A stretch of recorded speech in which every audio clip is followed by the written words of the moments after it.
Yo sé que han tenido clases con Vicente y les he explicado todo, Vicente, ya, pero lo vamos a ir viendo. Yo me voy yendo de acá porque quiero hacer algunas cositas de convolucionales. De todos modos, ustedes, aunque vean la parte teórica, Vicente les va a ir explicando después cuando tengan que trabajar con la parte de cómo integrar el código. ¿Sí? No va a variar demasiado lo que han visto en código respecto a backpropagation, aumentándole convolucional, a nivel de código, ¿no? Ustedes ya le han dado un práctico, Vicente, ya le ha dicho cómo hacerlo en back. ¿Qué es lo que vamos a hacer nosotros? Al mismo código, él ya le va a explicar un poco mejor, le tienen que aumentar la parte de convolucional. Aunque teóricamente es más complicado, prácticamente no. Esa es la parte buena a nivel de código. Sí va a tener algunas diferencias a nivel de cómo procesa. El tema del procesamiento sí va a haber algunas diferencias. Entonces la idea es que veamos eso, cómo lo hacen y cómo funciona. Yo creo que yo ya estuve con dos compañeros de ustedes del turno que cruzan con ustedes, pero han venido a la tarde, me estuvieron explicando de lo que habían visto con él. Mientras que los de la tarde recién hoy estaban arrancando con convolucional. O sea, hay cosas que ya lo saben. Entonces, en líneas generales, usar esto, pero esta parte. Bien, pasando. Bueno, si ustedes se acuerdan de la clase, ya se la corta la clase, ¿no? Aparte me han dicho que 8 veces querían ir porque para, ¿cierto? Si ustedes se acuerdan de la clase pasada, en la anterior, cuando yo mostraba las imágenes, creo que había llegado a este punto, donde yo les decía que tenía la imagen, tenía una red neuronal del tipo backpropagation, MLP significa multilayer perceptron, es una capa multicapa, pero básicamente es backpropagation. Y aquí donde hace extracción de características, lo que hacen ustedes es traer la imagen, procesarla y sacar puntos que te van a ser útiles. Ahí no hay gran cosa. ¿Por qué no lo podrían hacer sin convolucionar? ¿Cuál era el gran problema que tenían que necesitar convolucionar acá y no traer la imagen y ponerla directamente en backpropagation? Se perdía la información alrededor de lo que se estaba moviendo. Esa es otra cosa. Ese es cuando le hace con reconvolucionar. Lo ve de a uno. Porque si no tendría que ser una red convolucional muy grande para poder. Una backpropagation. Una backpropagation muy grande. Exacto. Y hice la entrada. Yo hice solamente una imagen de 256 por 256 te da 65.536 entradas para una imagen. Entonces, cuando yo necesito procesar esa imagen con una backpropagation, esta red neuronal backpropagation es un monstruo. Y segundo, voy a perder eficiencia en lo que estoy haciendo acá. Entonces, ¿qué es lo que hay que hacer? ¿O para qué sale convolucional? Para trabajarla. Y esto no es una imagen muy grande. Si yo tuviera una 1024 por 1024, tengo una imagen de más de 1 millón de componentes, más de 1 millón de píxeles. Entonces, para poder encontrarse con este tema, necesito sí o sí de alguna manera comprimirlo. Y ahí aparece el proceso de convolución. El de convolución lo que te hace, el proceso de la red neuronal convolucional, lo que hace es buscar características. Y aquí atrás, creo que está aquí en la imagen, no entiendo nada. A ver si estoy buscando. Aquí van a ver que en el proceso de convolución, hace pooling es básicamente una reducción. Esto lo fue explicando Vicente, creo, ¿no? Sí. Solo lo voy a decir, dar un poquito más. Convolución pooling. Y aquí, cuando sale del último proceso, de la última capa de evolución, hay algo que se llama flatten, es un vector, básicamente. Ese jerga, flatten, que como le da el término, es muy común dentro de lo que es las redes neuronales convolucionables. Básicamente un vector, pero cuando lo programan en Python te lo da ese nombre. Entonces se lo adoptó a ese nombre como el vector de entrada a esta red neuronal. ¿Entienden? Lo adoptó automáticamente. Pero Flatten no era originalmente eso. Viene de ahí. hemos hecho al tener una imagen y hacerlo entrar acá a la capa? ¿Qué estoy haciendo yo ahí? Aparte de tener las características. Creo que yo hice un proceso de convolución aquí. Convolución pública es una reducción. Convolución pública puede tener mayor cantidad de capas. De convolución pública puede tener 3, 4. Podría tener más porque tiene 65.000 entradas y le estoy llenando 256 por 256. Pero aquí entro con un vector. ¿Cómo hace respecto el vector respecto al el que estoy obteniendo acá respecto al que yo he cargado? Más chico. Entonces, lo que hace la red neuronal convolucional es una compresión de la información. Está comprimiendo. Una red, no se comprime la información, guarda los puntos característicos y te permite solamente analizarlas esas. ¿Me entiendes? Entonces, y obviamente aquí, detrás de la salida de la red neuronal de backpropagation pone una red de tipo softmax, que no deja de ser algo que figura aquí un one-hot encoding, que el one-hot encoding lo que te da es una activación de una neurona y todo el resto cero. ¿Hasta ahí estamos? No hay nada extraño. Voy a borrar esto porque me va a ser útil. No me va a ser útil. Está lindo. Vamos a borrarlo eso y voy a volver a quedarme acá. Vamos a ver algo que no lo he visto y puede ser interesante. Entonces tengo una imagen, no la voy a pixelar porque no me importa pixelarla, por 256. Yo voy a hacer las famosas torres ya que hago telecomunicaciones, telefonía celular. Vectorizo, por eso que me da los 65.000 componentes.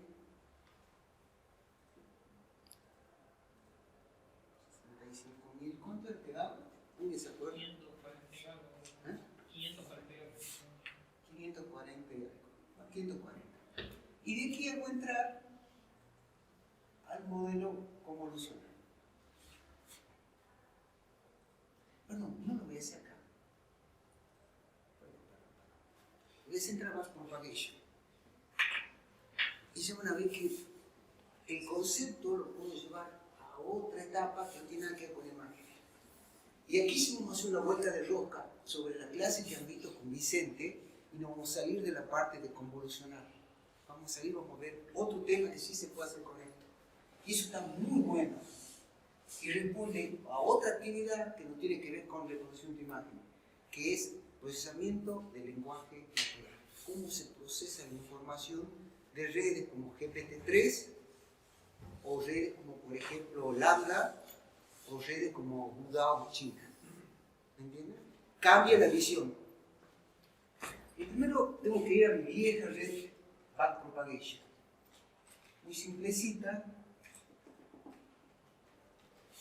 Vamos a hacer la que sea más grande la segunda capa, porque así está mucha bibliografía.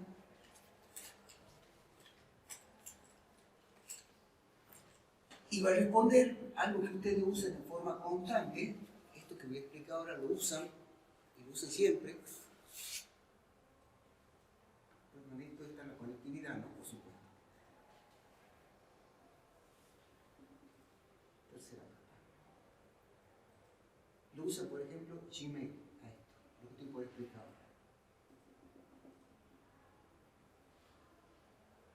Y aquí tengo mi salida.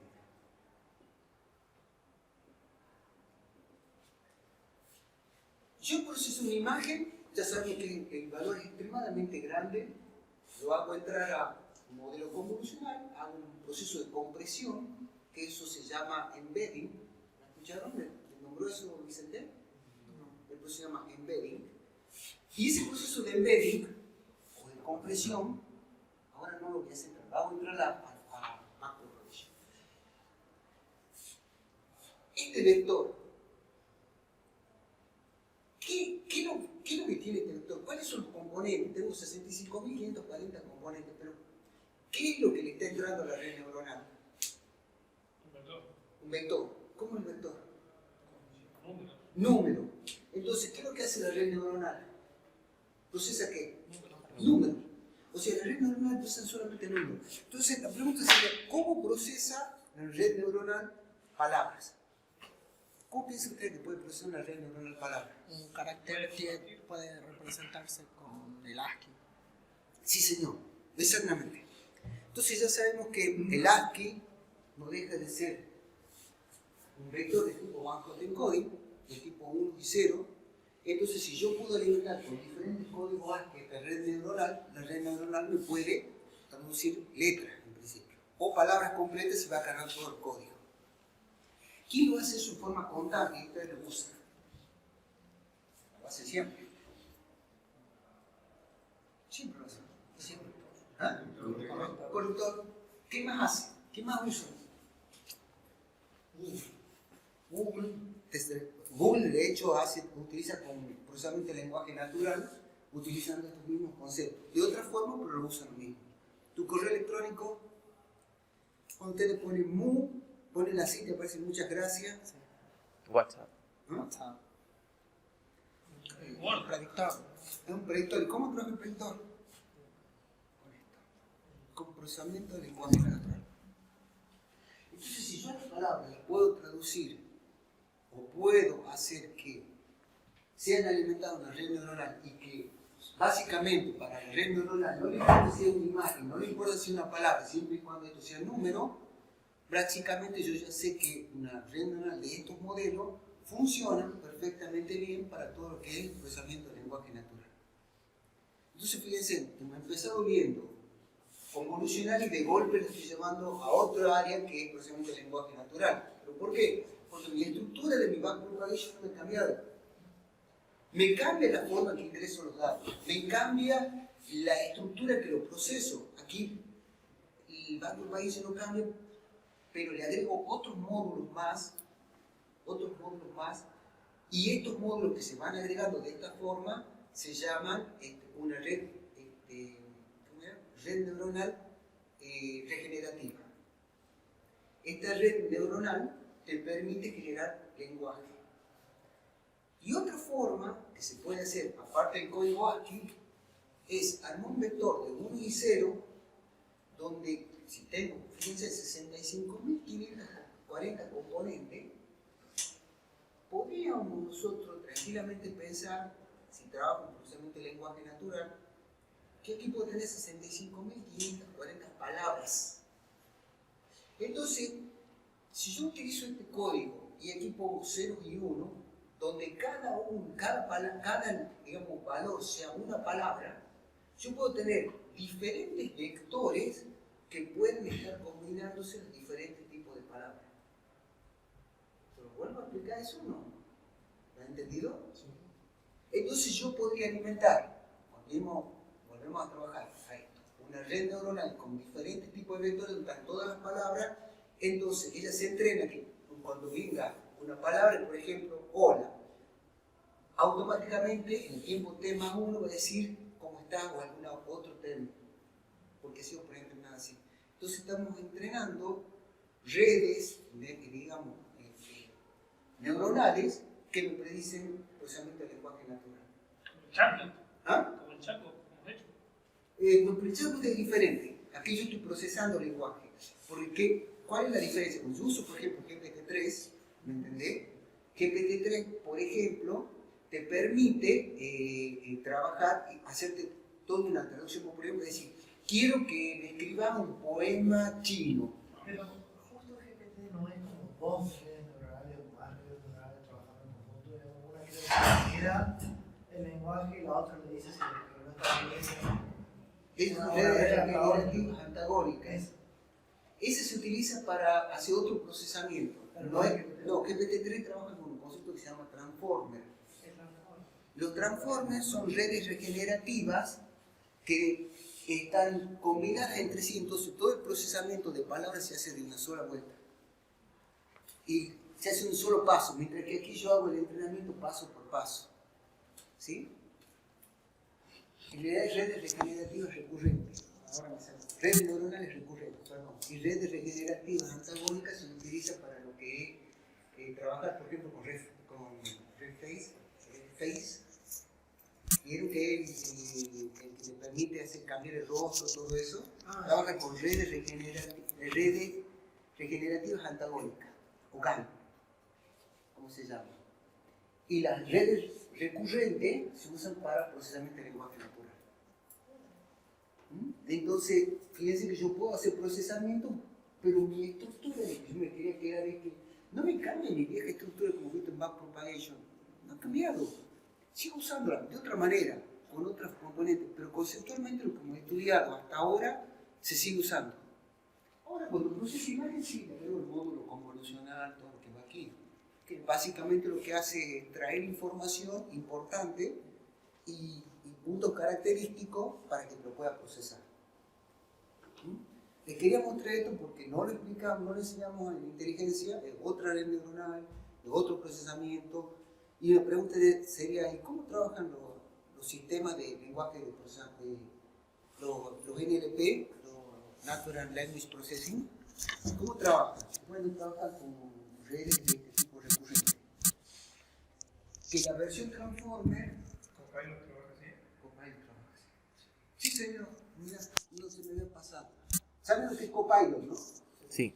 Te genera código. ¿Cómo genera código? Porque si lo... O sea, Copilot no sabe qué hace código, en realidad no sabe. Copilot ha sido entrenado como una red del tipo recurrente que genera palabras, o sea, sabe lo que viene. Entonces, ¿cómo trabaja? Obviamente es un proceso mucho más complejo que esta simple red neuronal, pero yo tengo muchas de estas estructuras en paralelo y donde todo se ha alimentado en el tiempo T igual a 0. Trabaja mucho con paralelismo. Entonces, sabe cómo va a codificar. Pero Copilot no le importa si vos le decís que te escriba un poema chino de la época medieval o le pedís que te haga un código Java de una red neuronal recurrente. Para él es lo mismo. Él sabe que sigue unas líneas de código que ha sido preentrenado y que te tiene que generar código nuevo. El secreto de Copilot, como el secreto de GPT-3, como el secreto de Budao o de ¿cómo se llama? Megatron, que tiene Microsoft, tiene un nombre igual que Transformers, ¿no? Pero bueno, se llama Megatron, o Lambda ahora que está de moda, sigue el mismo concepto, dice, yo te entreno o te doy lo que yo quiero que vos me digas bien, y la red entiende eso y te genera los códigos de acuerdo a la función preentrenada. No es me estoy diciendo el tema, pero lo que tenemos que ver, pero bueno, creo que vale la pena. No es lo mismo entrenar una red neuronal, por ejemplo, Copilot, o Copilot está enfocada solamente a código, la entrenó como código, pero Copilot es una subred dentro de un monstruo como GPT-3, para que tengan idea. Yo podría trabajar, por ejemplo, con GPT-3, que es una red del tipo de lenguaje, de procesamiento de lenguaje natural, y hacer, perdón, tu nombre, Sergio. Ezequiel. Pues, lo hago que Ezequiel escriba mucho texto. Escriba texto como el que yo no me gusta a mí venir a la clase porque me aburro. Me gusta usar, no sé, las bufandas verdes y grises y azules todo. Entonces empieza a hacer una serie de textos. A GPT-3 lo entreno con todo el texto de él. Como vos te expresás. Entonces le pido, escribime, por ejemplo, escribime una carta, como le dice Ezequiel, o sea, profesor, para que me apruebe una materia sin cursar. Entonces, claro, ¿Podemos hacer así? sí, se puede. Entonces, ¿qué pasa? GPT-3 ha sido entrenado como él escribe, no como escribe GPT-3, que ha sido entrenado con un montón de texto libre. O sea, yo lo tengo preentrenado, eso me va a dar un paso a otro concepto más. Entonces, GPT-3 va a agarrar sobre su preentrenamiento, el entrenamiento que hicimos posterior a tu modelo, va a dar una carta como vos la harías, no como si fuese genérica. ¿Entienden? Es un submodelo preentrenado en función de cómo lo haría él. Copilot es un submodelo entrenado con código. Y él te responde cómo funciona Copilot. Ahora, volvamos a nuestras viejas redes neuronales convolucionales. Ponemos un módulo convolucional acá. Después ya lo han visto con Vicente y saben que hacer un montón de...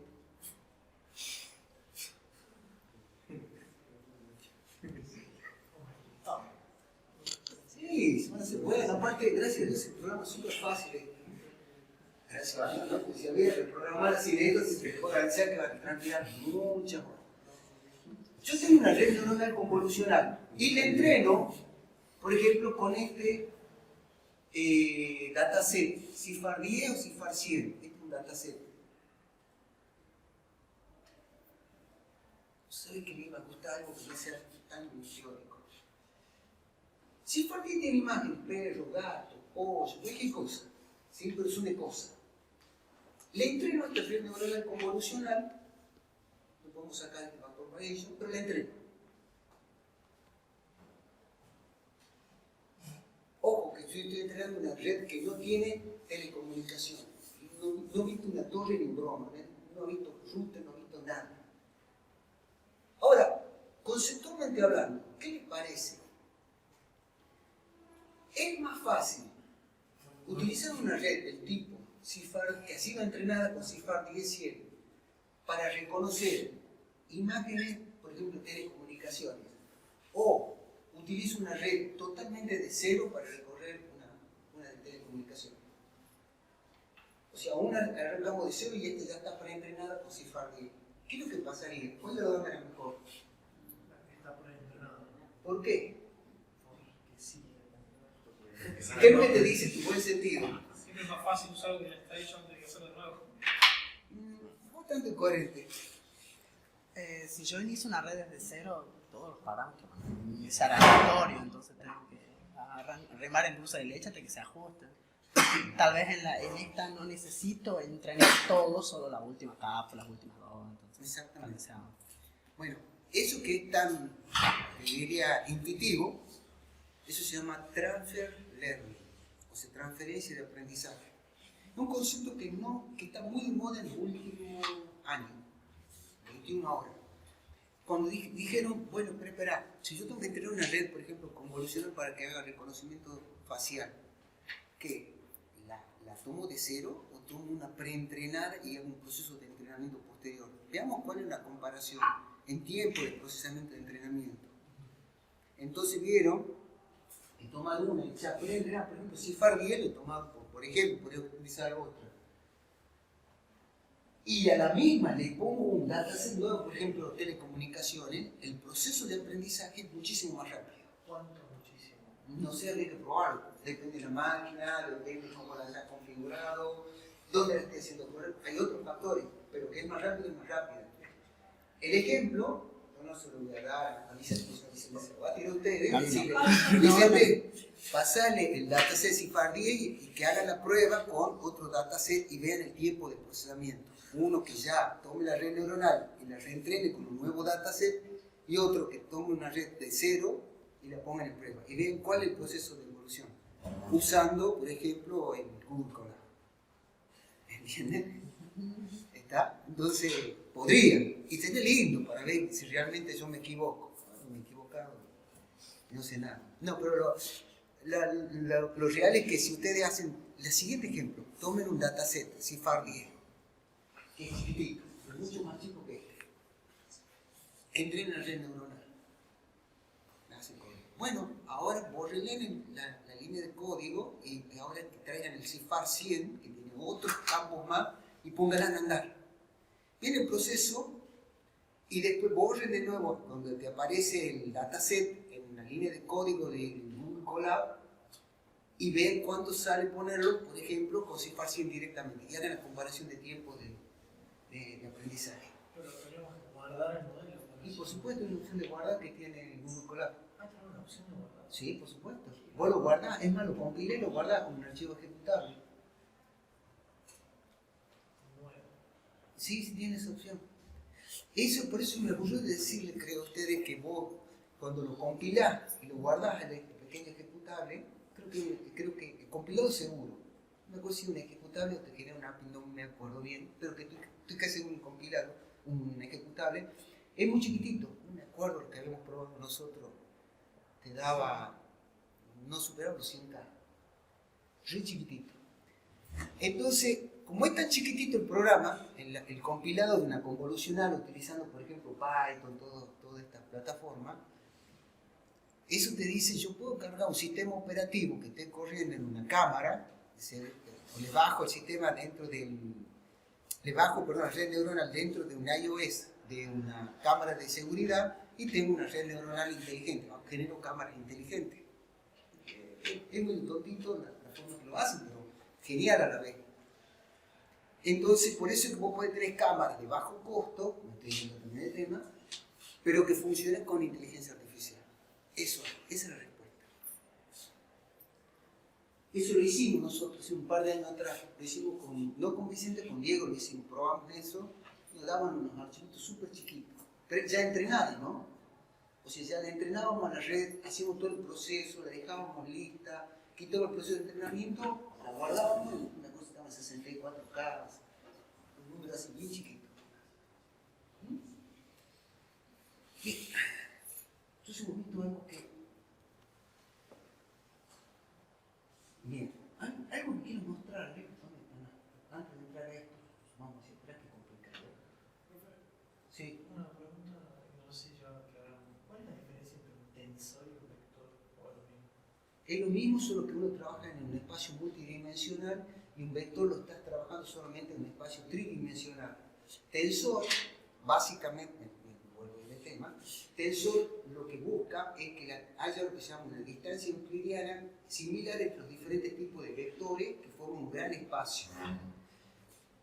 El vector no deja de ser lo mismo. Cuando las distancias se aproximan entre sí, cuando los vectores se parecen entre sí, uno puede decir que uno aprendió respecto a otro. Eso, si yo lo... creo que este es mi tensor. Cuando yo trabajo, por ejemplo, con la función de costo, lo que hace la función de costo es una comparación vectorial entre el vector de salida y el vector que te está dando el resultado. Cuando la distancia vectorial se acerca a cero, cuando la función de costo es lo menor posible, te dice que la distancia euclidiana entre los dos es nula, entonces la red neuronal aprende. Tensor le da boom porque dice si yo tengo 65.540 partes de un vector, yo tengo un espacio multidimensional. Si tengo esta cantidad de partes. Si tuviera 3 partes, tengo un vector definido por 3 partes. ¿Me entienden o no? Sí. ¿Más o menos? Tengo 3, por ejemplo, Un vector para 65.000 dimensiones. no te da la cabeza. Claro. Por eso se llama tensor. Yo trabajo sobre el campo de los tensores. Pero si vos tuvieras 3, por ejemplo, 0,1, sí, vamos a poner punto y coma. 3, punto y coma. 2, que es un vector X, por lo definir 3 partes. ¿Sí? Sí, acá sí. ¿Sí? Por ejemplo, tenés definido acá. Entonces, esto básicamente son 3 puntos dentro de un espacio. Entonces, suponete que puedo decir 0,1 del punto de X, que está aquí. 3 de Y está acá. O sea, tengo 2 acá. Y 2 que está para aquí, está para acá, es de este punto. Entonces, tu vector, vamos a hacerlo acá, es esto. En 3 dimensiones. Entonces, ¿qué es lo que tengo? Por ejemplo, hablando del tema, viene el caso. Yo puedo tener n cantidad de vectores, pero en un espacio multidimensional. Entonces, vos tenés diferentes vectores que se combinan. Ese es el concepto de TensorFlow. Complicado. Más o menos. No es tanto. Pero además hay que programar eso. Gracias a Dios esto se programa con una línea de código y ya está. Para nosotros. ¿Ah? Para nosotros. Pero hay alguien que tiene que haber programado esto antes. Ahí me entendí. Creo que yo les dije en clase, la diferencia entre un ingeniero y un técnico en software es que ustedes entienden qué es lo que corre atrás y un técnico busca la herramienta, en el mejor de los casos lo tenían dando.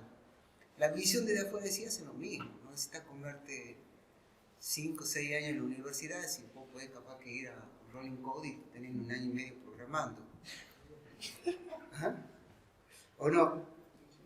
¿Nadie pregunta eso? ¿O alguien lo ha planteado eso y dice, ¿para qué me como tantos años en la universidad si me estaría programando con Rolling Code o no? ¿Quién lo dice? Míralo. Ellos dicen tanto. Bueno, ¿cuál es la diferencia? Si son ingenieros y quieren el Rolling Code para poder programar bien, sí. Les va a dar toda la tarea de campo. Lo que te da ingeniería son otros aspectos, también, vamos, que es la parte de análisis. La parte de análisis no te lo da que vos sepas manejar una herramienta, no te lo da. Vos tenés que, cuando vos tenés que analizar un problema, lo tenés que ver, lo tenés que solucionar, y vos ves que se te está complicando y empezás a buscar alternativas, eso solamente te da horas de haber estado estudiando y haber visto diferentes tipos de análisis. Sí o sí, no hay otra opción. Si no, vos vas a llegar a un punto y vas a quedar trabado y vas a empezar a decir, yo no puedo programar porque no conozco o tengo un problema y no puedo resolverlo. Lo otro que te da la universidad, que es intrínseco, es por lo que están acá sentados. Tienen que venir, tienen que rendir, tienen que estudiar, tienen que transpirar, les va mal, tienen que volver a rendir, les va mal, tienen que volver a rendir. Entonces, esa resiliencia y esa capacidad de constantemente enfrentarse, solamente la haces enfrentándote al problema. Vos lo podrás decir 1000 veces, pero si no lo haces 1000 veces, no lo vas a poder hacer. Esa resiliencia, esa capacidad de solución y de llevar adelante, solamente lo haces estando. Por eso la gran diferencia entre un técnico y un ingeniero en ese punto. Que después cuando te comparas dices, ¿vos sabés Python? Y no. ¿Sabés Python? No.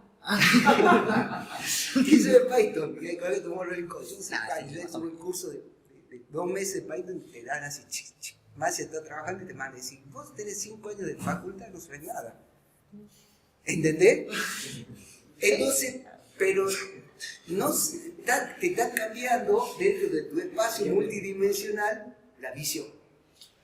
¿Estamos? La visión te cambia. Entonces, la capacidad de análisis solamente la hace estando en ingeniería. Solamente la hace estando en ingeniería. Así que no crean. Ahora, yo haría ingeniería, pues empiezo 2 veces. Me recibo, tengo el título y me bajo el título y después me voy a hacer el código. Para que me dé la parte, para que me embarre las manos. ¿Sí? Esa es la idea. Pero tenés que tener la capacidad de análisis. Si no, vas a quedar ahí. Eso va a ser tu límite. No va a pasar de código. Eso se los garantizo. Están así, y en todas las profesiones, no es sistemas, ¿no? No es sistema, en otros también, en otras carreras también, para todos es igual. Para todos es igual. Les cuento un caso, a mí me pasó esto, no con sistemas, sino con telecomunicaciones. Yo estaba haciendo el proyecto siempre en mi área, ¿no? Del data center de la policía de Tucumán, estábamos levantando el 911 y me mandan un electricista de primera línea. Así. Entonces yo era el ingeniero Carlos, yo era el project leader, entonces me dicen, ingeniero, ¿cómo ponemos el rack de las térmicas? ¿Cuántas térmicas ponemos por rack? Perdón. Lo que iba a ser toda la parte del control de electricidad, toda la energía. ¿Cuántas térmicas? Ponemos 1 por rack, 2 por rack o 4 por rack. Entonces mi respuesta le digo yo, no, ponerlos cruzados para que podamos tener doble cruzada en los 2 terminales, utilizar 2 térmicas de 10 amperes por cada una, utilizar uno de 25 total sobre 3 racks y eso sumarle todas las térmicas que necesitan por aire acondicionado. Para eso me ponen entrada tripa y dentro de toda la explicación. Sí, usted dice, ¡ay, qué barro! No lo había hecho de gusto. Para ver si sabía yo, estaba en el pro del líder, si sabía yo lo que le tenía que decir a él, que ya lo sabía de hace más. ¿Sí? Oscarcito. Después fue mi alumno acá en la universidad. Grande. Oscarcito, pero es grande. No sé si tenía otra carrera. Digo, Oscar, le digo así, vos sos un desgraciado, Oscar. Me has puesto a prueba cuando estábamos haciendo el 911, ¿no? Y se reía así. No podemos perder el vicio, ¿entienden? Capaz que yo lo sabía, ni lo sabía, porque yo estaba en otro aspecto, estaba más en el management que en la puesta. Pues yo ya lo había hecho. Entonces ya me había embarrado, hermano. Lo que voy es, tu capacidad de análisis supera la capacidad técnica. Y le explicó el motivo por qué tenía que tener esa distribución. A eso que voy. Esa es la diferencia entre el ingeniero y solamente un técnico. Lo mismo pasa en software. Van a programar, van a ser excelentes programadores. ¿Cuánto tiempo? ¿Cuál es el promedio de edad? ¿23? ¿24? ¿De un programador o de...? No, ahora que tienen ustedes. Sí, 24. 24, ¿no? Para la media, no, para la media. Bien, ahí se ríe. ¿Cuánto tiempo piensan que van a estar programando? No. Porque yo ¿cuánto tiempo piensan que van a estar programando? ¿10 años? Hasta que me quede pelado. ¿Ah? 5 años. Bueno, 12 años.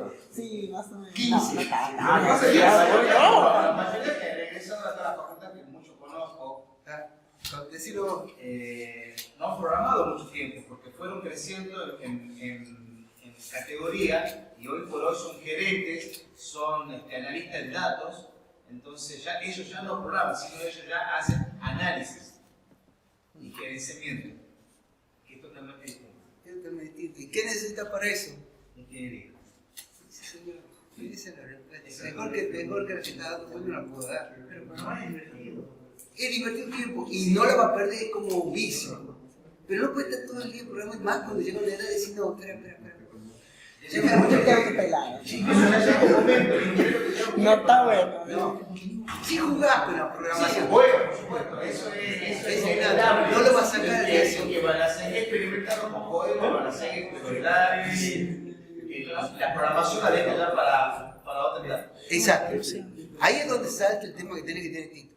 Tenés que tener visión, tenés que tener análisis, tenés que tener capacidad, tenés que tener resiliencia, tenés que tener otros factores que hacen a la información que lamentablemente la haces estando en la universidad.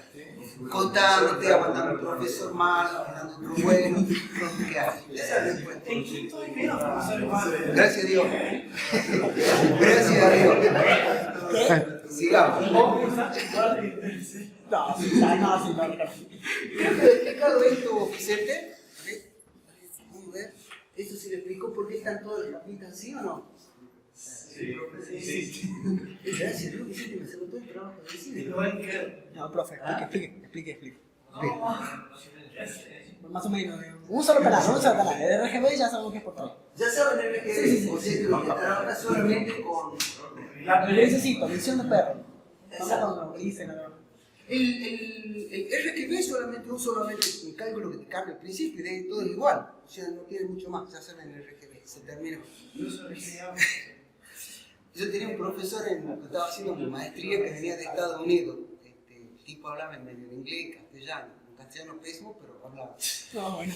Y entonces le dice, ¿han entendido? Nosotros no entendíamos nada. Si estábamos en maestría, ¿no? Yeah.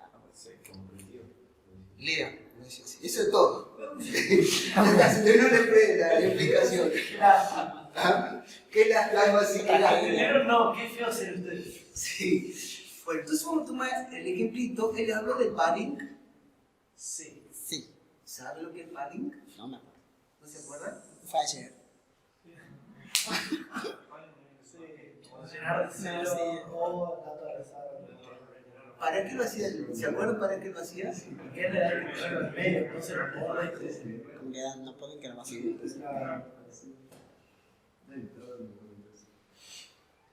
Bien, el padding tiene una razón de ser. No es solamente completar los ceros, porque es la idea de puede usar padding o puede no usar padding.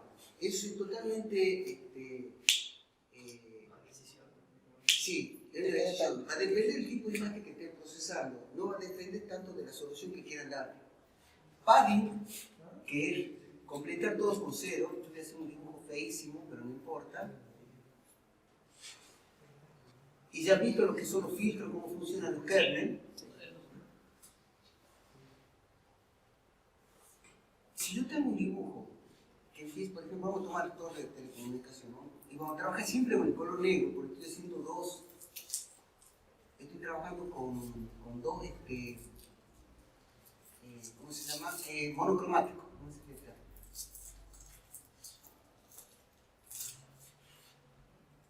Si yo a esta imagen, primero la digitalizo, o sea, el proceso de digitalización lo que consiste en ver los diferentes, monocromáticos, ¿no? Los diferentes tonos, que es de 0 a 255, lo divido en 255 para lo que es para regularizarlo, y me va a dar diferentes valores, como está puesto acá. Usted me dice si voy muy rápido, ¿no? Si esto tiene, por ejemplo, podemos cambiar ahora voy a usar solamente esto para que sea fácil, le da valores para que se parezca, 0,6, otra tiene 0,6, 0,6, 0, 0,6, todo lo vamos a dar lo mismo. Si tiene diferentes, todo esto cambia, por supuesto que sí. Ahora lo vamos a hacer cambiando. 0,6, este vamos a poner 0,7, porque tiene más colorcito, 0,6, 0,6 y así. 0,7, 0,6, no pasa nada. 0,7, porque tiene más color, 0,7, 3, porque tiene menos, 0,6. Vamos a poner aquí 0,7, 0,7, 0,7 y 0,7. Tenemos nuestro dibujo, me falta ver 0,6 y 0,5. Porque sí, ¿qué es eso? Entonces, donde tengo colores, yo he dividido el tono de gris sobre 255 que me va dando todo esto. Ustedes han visto que lo que hace el proceso de convolución es aplicar el filtro. Eso lo explico también Vicente, y dice yo con un filtro, por ejemplo un 3x3, en el tiempo 0, después en tiempo 1 el filtro se corre un lugar, en el tiempo que sigue se vuelve a correr a otro lugar. ¿Cómo está puesto acá? Creo que está en la imagen. En el anterior. Creo que está aquí. No, ahí lo va a hacer una correr. Ahí está. Y va a completar. ¿Qué es lo que sucede? Si yo estoy usando un kernel, fíjense lo más importante. Cuando yo le aplico el filtro, solo me va a armar una matriz que va a ser un orden de magnitud más chico. O sea, perdón, va a ser mucho más chico. O sea, si aquí yo estoy usando un 3 por un 6 por 6, me va a ser un 4 por 4, porque el filtro ya me está sacando la primera parte. Si yo tengo una imagen que tengo definición en el extremo, y yo le aplico un filtro, un kernel que corra toda esta parte, todo lo que es desde aquí para acá, todo esto desaparece. O sea, pierdo características de la imagen. Entonces el proceso de padding es decir, como que pierde características, lo relleno de 0. Acá no necesito, pero acá sí necesito 0, 0, 0. O le doy todo 0. ¿Entienden? Eso es el proceso de padding. Para no perder características que quizás me sean importantes. ¿Podría no hacer padding? Por supuesto que sí. Por supuesto que sí. Depende si te importa el modo de la imagen. Exacto. Va a depender si te interesa. Si querés mantenerlo, usa todo padding, que es rellenar de 0. Para el reconocimiento de números, por ejemplo, no me interesa. No, porque la red neuronal después te la reconstruye. El filtro, también se lo debe haber dicho Vicente, este filtro, yo elijo un 3x3, por ejemplo, y yo, por ejemplo, tomo este filtro, 0, 1, 1, 0, 1, 0, 0.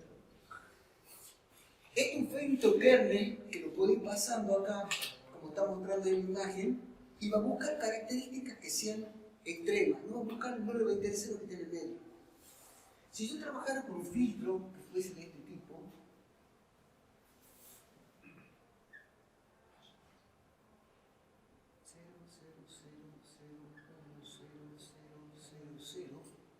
este filtro, si yo lo hago correr en esta imagen, me va a dar la misma imagen. Me va a dar este filtro. Y va a haber otro filtro como el que está puesto acá, que usa 1, 2, 0, 0, menos 1, menos 2, menos 1. Que es un kernel, un filtro que busca algún tipo de característica propia. Díganme si esto le explicó Vicente, que creo que sí. Estos filtros ya están prearmados. Ya están prearmados, o sea que no me pongo a inventar nada de filtro. Esto ya está, ya existe, alguien se tomó todo el trabajo de ponerse a hacer estos filtros para poder extraer características. Pero en la etapa en t igual a 0, estos filtros no existían. Estos filtro, alguien fue prueba y error, pues no hubo otro método y se puso a diseñar. Y laboró mucho tiempo para buscar esas características. Entonces, de acuerdo a la cantidad de filtros que yo quiero usar y los modelos de los filtros que quiero usar, voy a traer diferentes tipos de características. Cada filtro busca extraer alguna característica en particular. Entonces va a haber filtros que te van a sacar, por ejemplo, una imagen que sea contraria o te busca de extraer algún parámetro que no sea visible.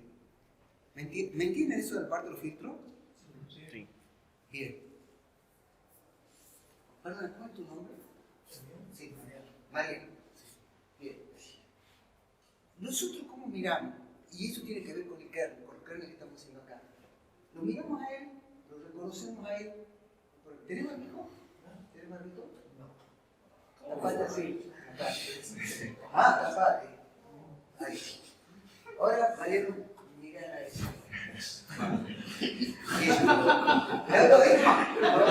Cuidado ahí. Se puso colorado. ¿Cuál es tu nombre? Señor Ezequiel. ¿Ah? ¿Ezequiel? No, mira a ese que capaz de la Ezequiel, si lo viera de espalda a Mariano, ¿lo podrías reconocer? Sí. Más si está parado.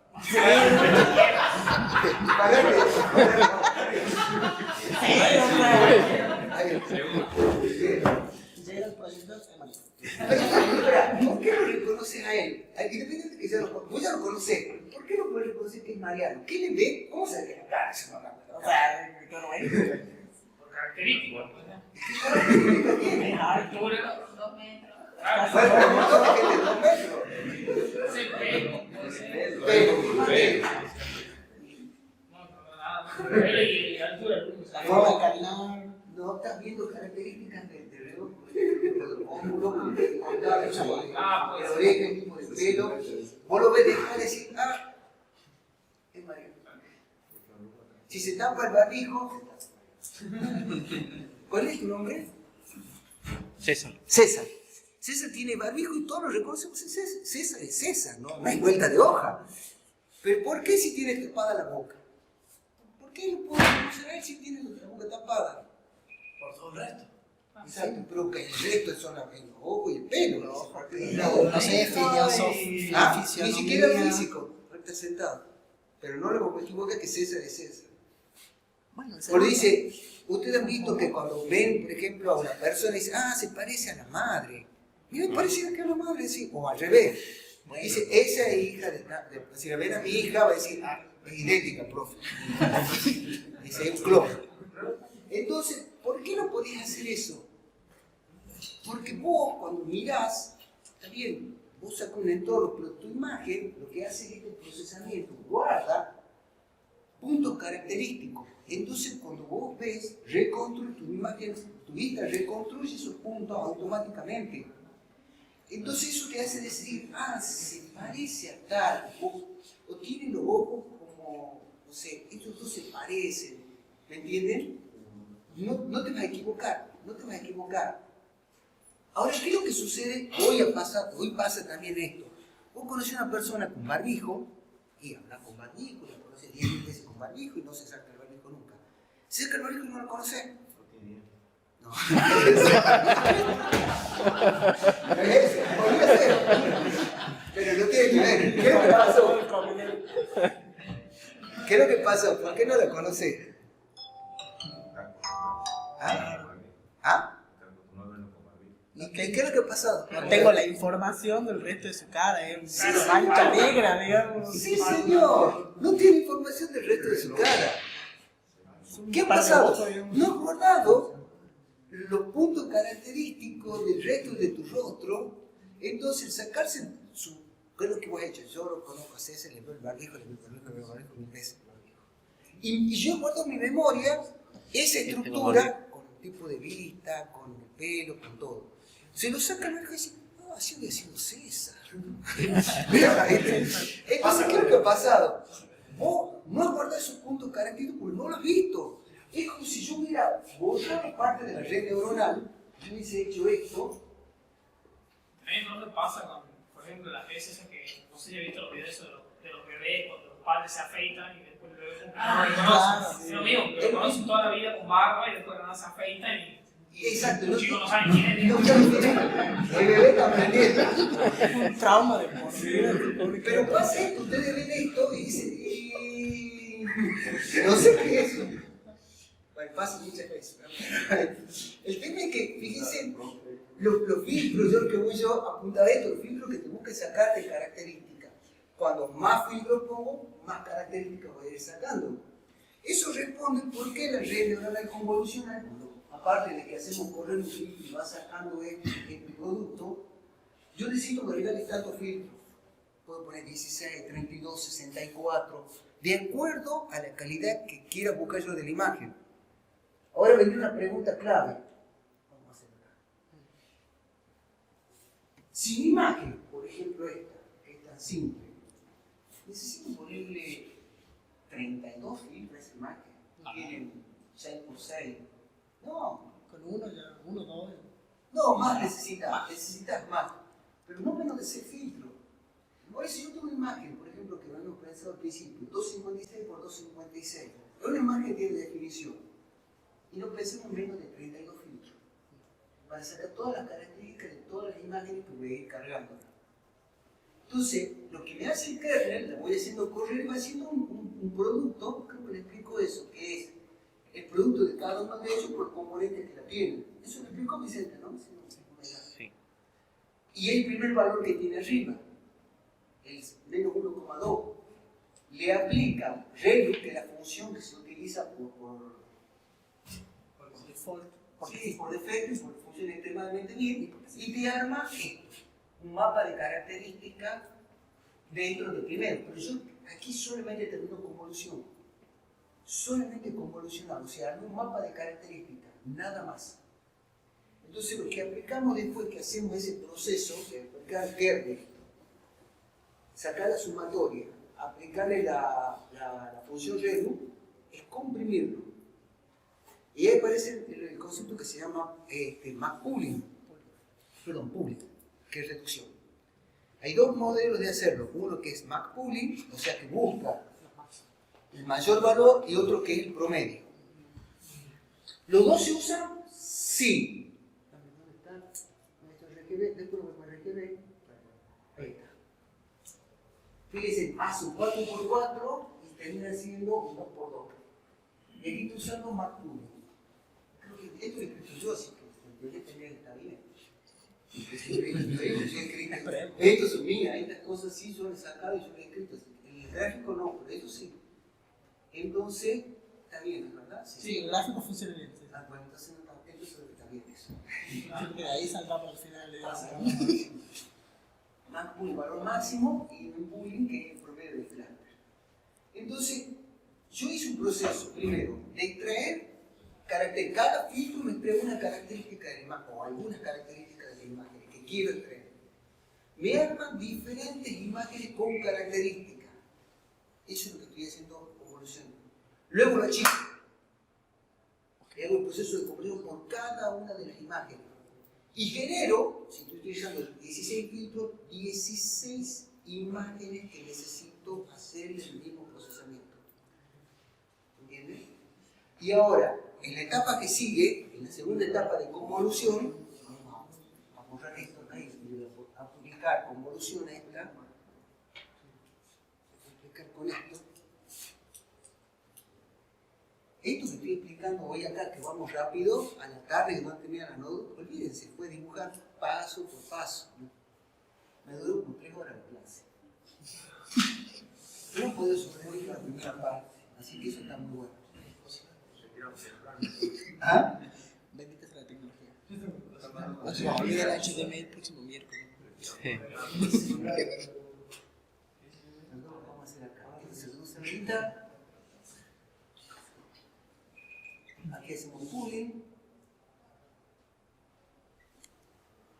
Y aquí vuelve a aplicarle convolución. Vuelvo a convolucionar por segunda vez. ¿Cuánto convoluciona? ¿Cuántas veces puedo convolucionar? N. Las que tenga ganas. ¿Ah? ¿Cuánto puedo? No más que pi. No es pi. ¿Ah? ¿Hasta qué punto piensa usted que puedo evolucionar? ¿Hasta qué puedo comprimir? Sea un vector de sola. Claro, pero no. Mira, ¿Ah? uno por N. ¿Qué opina?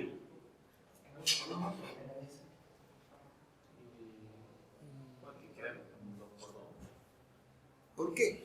Porque ya no puede seguir haciendo porque era un solo. Entonces tu límite está dado en principio no por el 2x2, sino por el tamaño del kernel que le esté aplicando. Si el tamaño del kernel es un 3x3, vos no podés tener una matriz que vaya a convolucionar de 3x3, es un absurdo.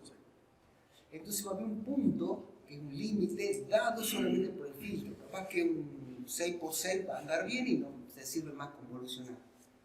Sí. En cada fase de convolución, ¿puedo usar un kernel distinto o tiene que ser sí o sí 3x3 todo? Qué buena pregunta, ¿no? Me he hecho una buena pregunta y me he hecho pensar una segunda respuesta. No de la tuya, sino de la otra. No me preguntes. Claro, me he hecho pensar uno, me trae la segunda. ¿Puedo usar un filtro? Sí, sí podemos usar un filtro distinto. Es recomendable. Hace las preguntas claves, ¿no? Está la captada, está perfecta. ¿Es recomendable? Sí, pero gracias a Dios no lo hacemos nosotros. Claro, ya sabemos, digamos, que alguien ya sufrió lo Y insufrible. lo hizo para sufriendo, hacerlo. cuando vos lo haces, usar lo que ha hecho otro, a nivel de kernel de convolución. El profe de la práctica Sí. mostró ayer en varios modelos de distintas redes y sí, había redes que tenían en unas etapas kernel de 3x3, en otras etapas kernel de 1x1. Sí, llama mucho. Esa también está buena. ¿Podemos achicar el kernel? Sí se puede achicar el kernel. Porque cada una de estas, por decir que yo de aquí estoy saliendo con N cantidad de imágenes. Entonces, esta etapa lo toma todo de aquí como si fuera algo nuevo. ¿Entienden? Entonces, sí, puede usar un kernel diferente. Cuando vos programas esto, cuando el programa Vicente va a ver que él pone en la línea de código el kernel. Dice 16, no me acuerdo cómo le llama el kernel. Pero lo especifica en la línea de código de la etapa de convolución. Y ya. No le dice que es un... le dice 16 kernel de 3x3 o 16 kernel de 4x4, eso le dice. Eso tenía una opción de decir, no me lo acuerdo de memoria. Pero vos cuando convolucionas lo decís, pero no le decís como el filtro. No le decís, en ningún momento le decís qué filtro use, porque ya está prearmado para que lo haga así. ¿Entienden? Podría darse una situación, que es la que les quiero preguntar a ustedes. Acá hay todo el mundo feliz. Sí, nunca es tan fácil. ¿Ah? Nunca es tan fácil. Aquí yo uso 16 kernels, o 16 filtros. Hago pooling. ¿Y aquí cuántos kernels pongo? ¿Cuántos filtros pongo? Puedo poner, por ejemplo, 32. Bueno, siempre tenemos que ir reduciendo la cantidad de kernel. No tenemos que ir teniendo siempre reduciendo la cantidad de kernel. ¿Por qué? ¿Por qué me pone... Se va a chicar la matriz. Sí, pero el filtro es el filtro. ¿Ah? Puede, se puede. El poder se puede, pero ahora tiene sentido que ponga 32 kernels. No, ¿Por qué no? porque ya tengo muchas imágenes. Pues dejamos filtrar la imagen. que busca características ¿Ah? y dice características, es difícil que saque 30 características nuevas. Sí, señor, ese fue el que vos también has dicho. No tiene sentido. Pepino, sí lo puedo hacer si quieren, lo hago. Meto 64 kernel y todo el mundo es feliz carneando ahí y ya le estoy andando bien. Pero, ¿tiene sentido? No. Si yo ya le filtro acá, 16, ya le saco las características importantes. ¿Para qué le voy a sacar características acá? Es un absurdo. Es un absurdo. ¿Se puede? Sí, sí, totalmente. ¿Lo podemos poner en prueba? Por supuesto que sí. En el código de donde dice 16 le ponen 32 y chao, se la dan. Y ven que da. No sirve para nada, pero igual pueden probar. Pero para que no se guíen de lo que yo les explico. Pero aquí yo puedo, si es al revés, puedo poner 32 kernel acá y aquí poner 16, sí, por supuesto. Pues ya no necesito hacer tanto filtrado. Y de hecho lo van a hacer así. Si ven todo mi ejemplo de convolución, van a ver que acá ponen 32, 64 kernel. En la segunda capa de convolución ponen menos. porque ya, no, ya las primeras partes donde te sacó todos los filtros, digamos todas las características importantes. Y así hasta que te puede armar un vector que se llama flatten, que es con lo que entra a la parte de convolución, a la parte de, perdón, de backpropagation. Sí. Yo tengo una pregunta de normalización. Meto acá nada que ver. En las imágenes dividimos por 255, debe que ver 256. 255, 0,255. El máximo. ¿Y qué pasa con los dos valores que no sabemos el máximo? Por ejemplo, nos dan peso, porque nos dieron hace poco un práctico nos dieron una base de datos de características corporales de diabetes de gente de la India. Entonces nos tiraban a veces edad, nos tiraban a veces peso, nos tiraban a veces altura, ¿viste? Entonces, si alguien tenía 1,60 m como máximo en la base de datos y nosotros normalizamos dividiendo todo por 1,60 m y de golpe viene un pibe de 2 metros y nos rompe la normalización, ¿qué hacemos? Bueno, trabajar con un valor muy grande y normaliza hacia abajo. Eso se puede hacer. Hay dos métodos de normalización y les soy sincero, no me acuerdo cómo funcionan, pero lo van a ver, por ejemplo, en TensorFlow, que se llaman R1, R2. Hay que leer la bibliografía. Yo la verdad no lo he aplicado, no sé los métodos estándares que estamos viendo, ¿no? Pero hay dos métodos de regularización para este tipo de datos, que se llama R1 y R2, así le llaman. R1 y R2. Son dos métodos de normalización que creo que toman los datos y le aplica una media sobre el total de datos, le hace todo un algoritmo matemático que es para regularizarlo, para tomar un valor que sea referencial y regularizarlo todo en función del valor. Si ustedes hacen, por ejemplo, correr TensorFlow, les dice, eso o le dice L1, no me acuerdo. L1 y L2. L1 y L2 dice L1 y L2. Exacto, perdón. L1 y L2. Son dos tipos de normalización. L1 y L2. La verdad que yo lo he visto y yo lo leí en su momento hace mucho y utiliza todo un algoritmo matemático para cuando tu set de datos creo que es muy complejo. ¿Sí? La verdad que yo, cuando me tocó programar a los de convolución, utilicé los estándares. Y cuando tenía duda, por ejemplo, que vos me planteabas, lo dimos 3 metros. No hay nadie más de 3 metros. Entonces no me importaba que el valor sea más chico. Obvio, puede haber un gigante, pero muy comprobable. No sobreviven con 3 metros.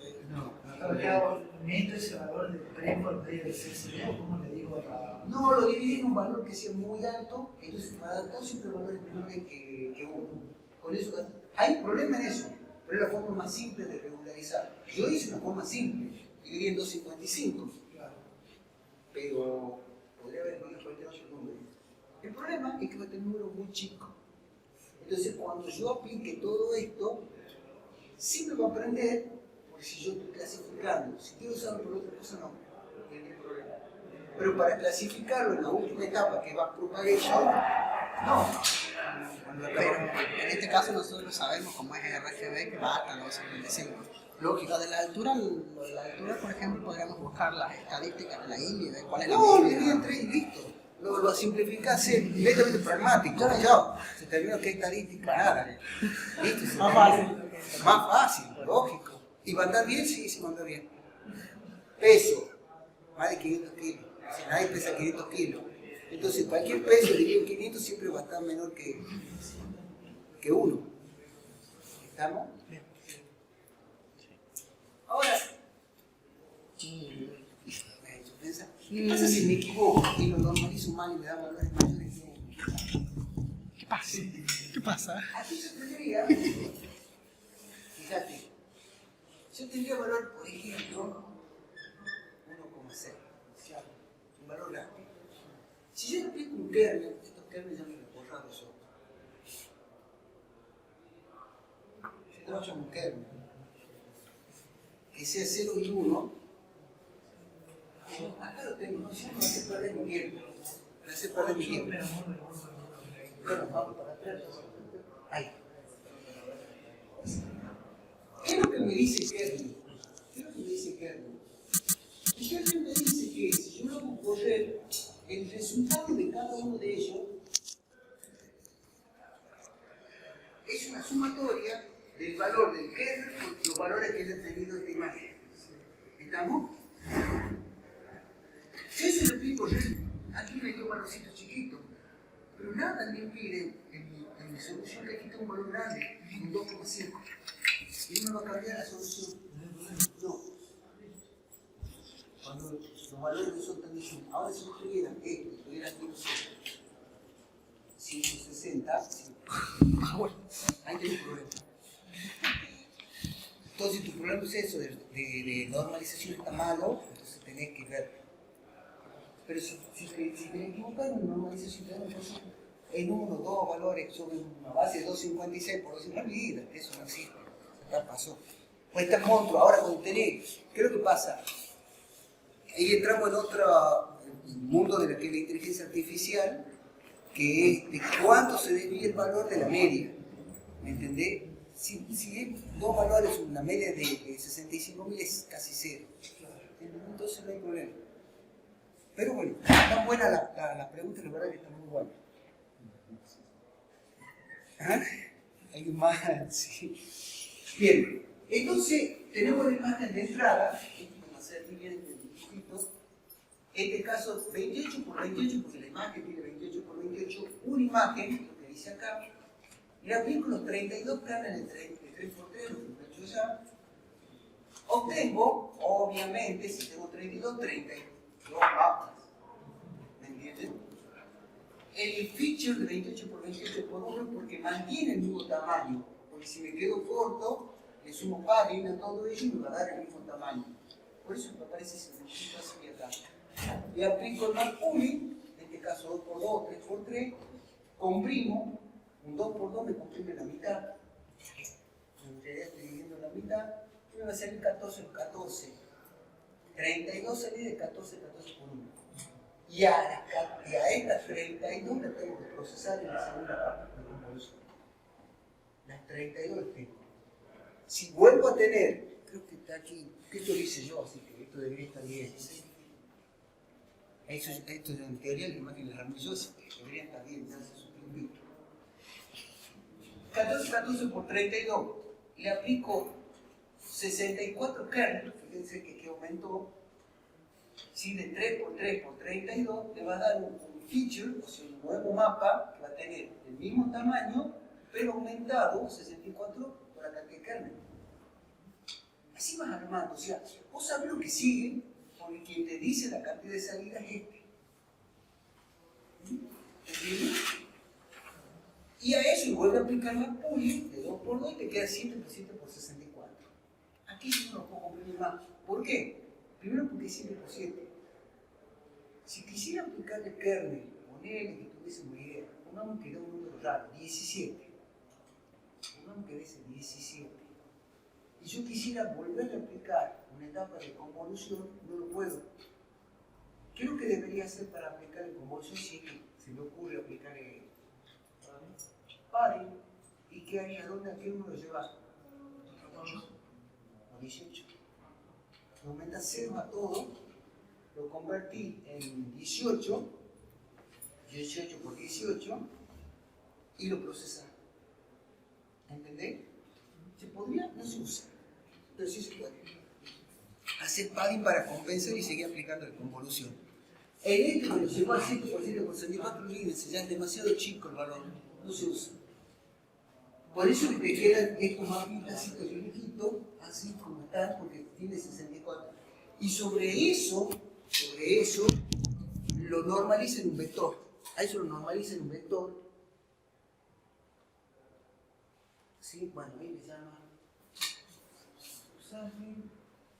Esa línea es un vector básicamente y lo llevo a una red backpropagation, que aquí no está. Aquí le falta una red backpropagation. Lo normalizo y lo llevo a una red backpropagation. Al normalizar lo llevo a la backpropagation, ya está listo para que lo trabaje directamente.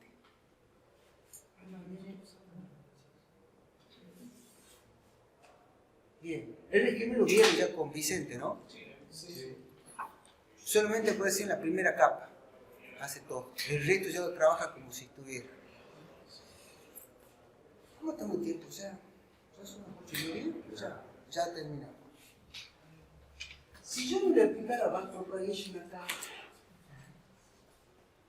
bueno, este backpropagation, pero yo tengo un full connection acá. Tengo una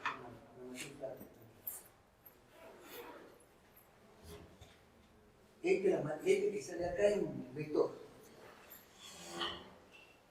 Y yo hice el proceso contrario. Aplico esto con el sentido contrario. Vuelvo a hacer pooling. Regenero. Convoluciono en sentido inverso. Y aplico esta imagen. ¿Qué me va a salir si hago la misma red neuronal, perdón, convolución en el sentido contrario? Vuelve la misma imagen, ¿no es verdad? ¿Ah?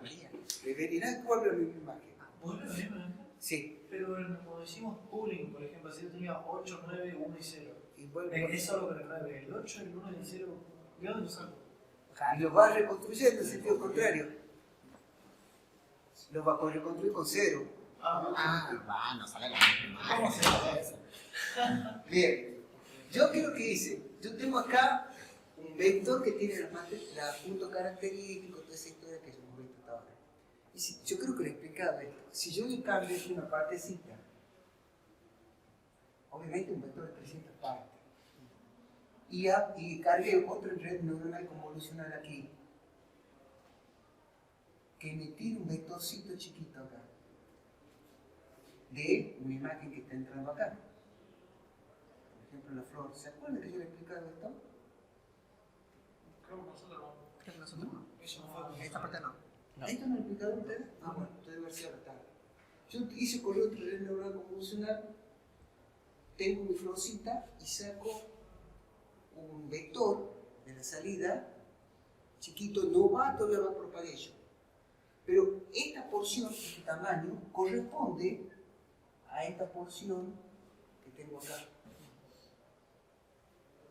Y le hago correr el proceso contrario. Eso es un autoencoder. ¿Cuál será el resultado? Sí. ¿Ah? La La cosa. antena y la. ¿Cómo se Hacer dice? una combinación entre la antena y la flor, creo. Entonces te va a salir una imagen simplemente, vamos a moverla contra a nuestra. ¿Así trabaja Dalí? Así trabaja la ley. Entonces tengo mi antena, pero ahora este en vez de salir esto va a salir así.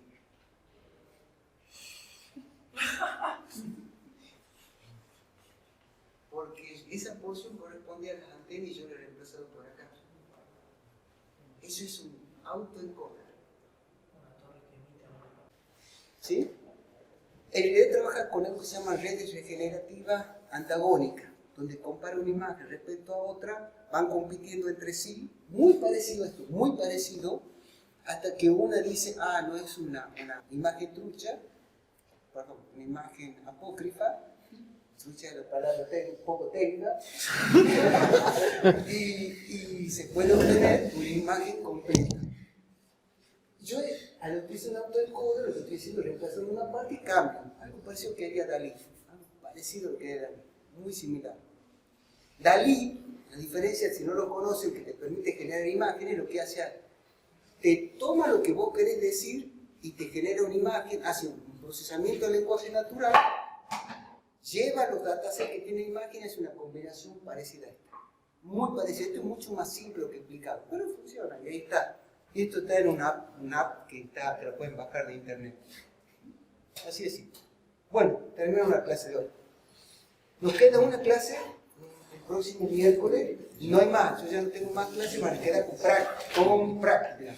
Vamos a tener un tiempo entre La última semana sí. No, van a quedar martes y capaz que sumamos el miércoles también. Y te vamos sacando esto. Y lo que sí,